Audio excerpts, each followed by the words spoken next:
All right, let's dive into one of the coolest tools in all of engineering and science, the Laplace Transform. Now, I know, it sounds super intimidating, but stick with me. By the end of this, you're going to see it for what it really is, an absolutely brilliant shortcut for solving some really, really tough problems. So let's start with what those problems actually look like. So here's a question for you. How does an engineer make sure a car's suspension gives you a perfectly smooth ride? Or how do they plot a rocket's path to land it precisely on another planet? In every case, they need a way to predict how a system is going to behave over time, reacting to all kinds of different forces and inputs. And the language they use to describe all that change is calculus, specifically differential equations. These equations are amazing at describing the real world. But here's the catch. Solving them directly can be a total nightmare. Seriously, it's incredibly difficult and can take forever.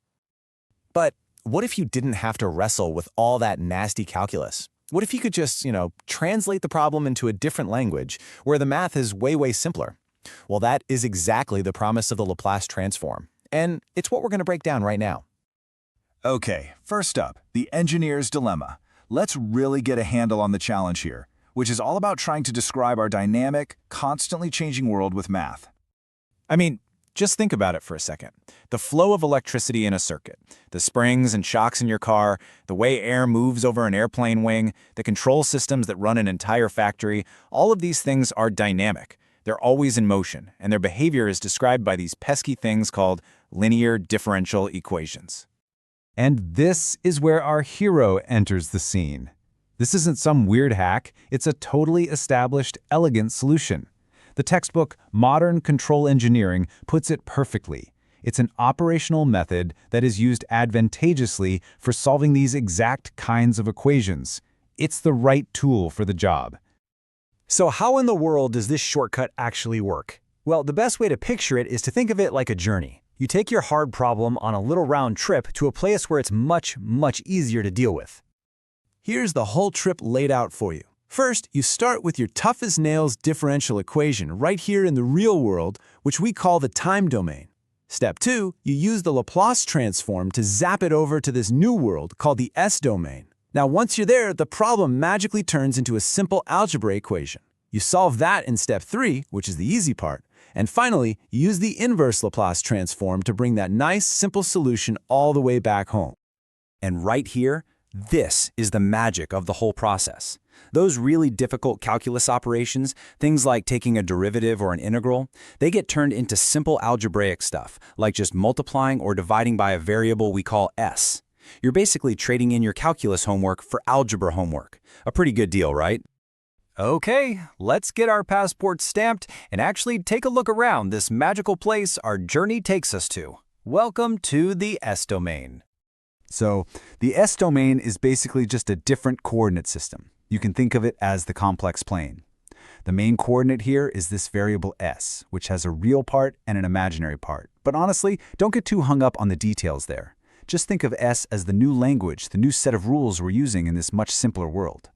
And check out how powerful this translation is. An exponential decay function in our world becomes this super simple fraction in the S domain. A sine wave, it turns into this other clean algebraic expression. We are literally converting these complex functions into simple fractions. It's awesome. But here's where it gets even cooler.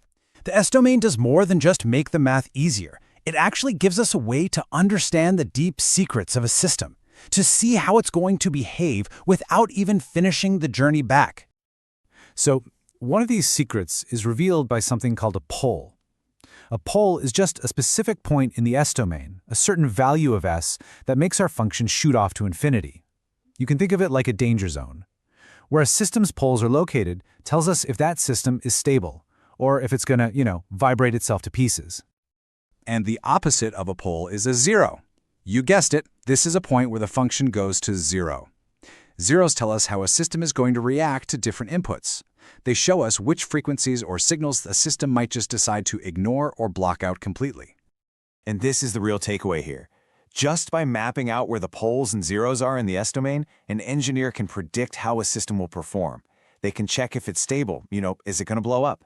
They can understand its behavior over time, and they can even visualize it, all without ever solving that original painful differential equation. That is an incredibly powerful analytical tool. Okay, so we've been to the S domain, we've found our simple algebraic solution. Now it's time for the final step. Let's pack our bags and bring that answer back home to the real world. This is the job of the inverse Laplace transform. It's our return ticket. It's the translator that takes the simple answer we found in the language of S and converts it back into the language of time, the language we can actually use to build things in the real world. Now, you might be thinking, great, another complicated transform. But here's the best part. In the real world, nobody actually solves the complex integral for this. Instead, they just use a table of transform pairs. It's basically a dictionary. You look up your algebraic expression on one side, and it tells you the time function on the other. It's as simple as that. So, when you step back and look at it, the Laplace transform is so much more than a math trick. It's a whole strategy for problem solving. It teaches us that sometimes the absolute best way to solve a hard problem right here is to take it somewhere else, a place where the rules are simpler, and then bring the solution back. It really makes you wonder, doesn't it? What other complex problems could we solve if we just tried changing our perspective?